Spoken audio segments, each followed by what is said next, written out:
तर बघा काय बातमी आहे. नवीन वर्ष लाखो सरकारी कर्मचाऱ्यांसाठी आनंदाचे ठरणार आहे. 7व्या वेतन आयोगाचा कार्यकाळ 31 डिसेंबर 2025ला संपणार. 8व्या वेतन आयोगाचा नवीन पगार चालू होण्याची शक्यता. 2026 नवीन वर्ष लाखो सरकारी कर्मचाऱ्यांसाठी खरोखरच आनंदाचं ठरणार आहे. 8व्या वेतन आयोगाने अधिकृतपणे आपले काम सुरू केले आणि सरकारने त्यांच्या संदर्भात अटी देखील जारी केल्या. आता नवीन पगारवाढ कधी आणि किती होईल याकडे सर्वांचे लक्ष लागलं आहे. 7व्या वेतन आयोगाचा कार्यकाळ 31 डिसेंबर 2025 रोजी संपत असून 8व्या वेतन आयोगाचा नवीन पगार मध्यरात्रीनंतर म्हणजे 1 जानेवारी 2026 नंतर लागू होण्याची दाट शक्यता आहे. नवीन वर्षाची सरकारी कर्मचाऱ्यांना भेट डायरेक्ट बँक खात्यात येऊ शकते. वेतनवाढीवर सर्वात मोठी अशा फिटमेंट फॅक्टरवर आहे. हा घटक सध्याच्या बेसिक पगारात किती वेळा वाढ होईल ते ठरवेल. तज्ज्ञांच्या अंदाजानुसार फिटमेंट फॅक्टर 1.83 ते 2.46 पर्यंत होऊ शकतो.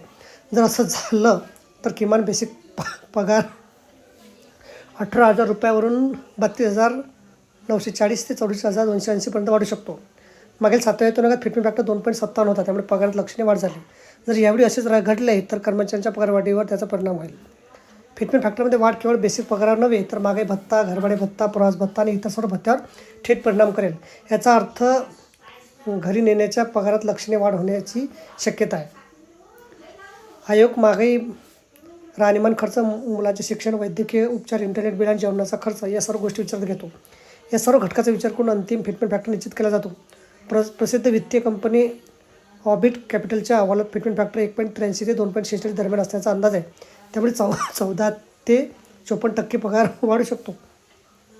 जरी 57% ही शक्यता कमी आहे. इतर अहवालामध्ये 1.92 ते 2.57 फिटमेंट फॅक्टरचा अंदाज आहे.